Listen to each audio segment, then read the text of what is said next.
chiều con vì bên quê tê cờ mình đưa ra kêu chỉ quên quên bên đê xa nhàng nhẹ rồi đã mà đi kêu chiều con vì bên quê tê cờ mình đưa ra kêu chỉ quên quên bên đê xa Share mi yak shul kami yak lukuda Ajan nashe sungade shabelu kapidan Keo quer quas ba kami ti mal mal ti koi loi tien Ti shang no quas loi tien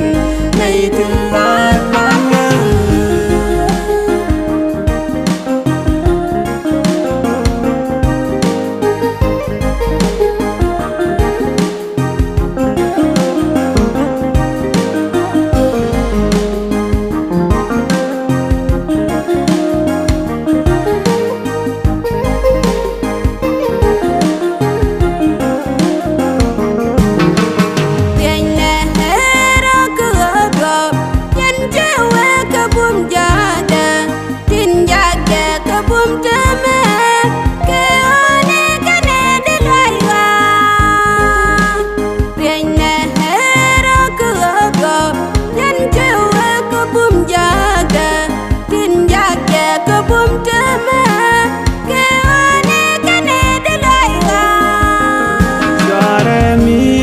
shul kami yak lukuda Ajan nashe sungade shabelu kapidan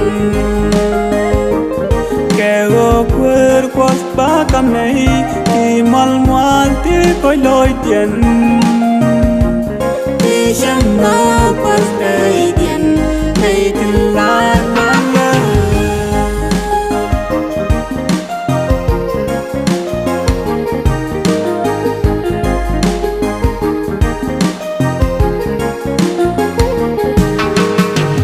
Ke mezi dakwar Twerut ke let jungi gen Nyuane bote godien ba Bakon dan kamu me berkwa Jet ke mezi dakwar Twerut ke let jungi gen Nyuane bote godien ba Bakon dan kamu me berkwa Share mi yak shul kami yak lukuda Ajan nashe sungade shabelu kapidan Keo quer quas ba kami ti mal mal ti koi loi tien Ti shang no quas loi tien nay tu la Share mi yak shul kami yak lukuda Ajan nashe sungade shabelu kapidan Keo quer quas ba kami ti mal mal ti koi loi tien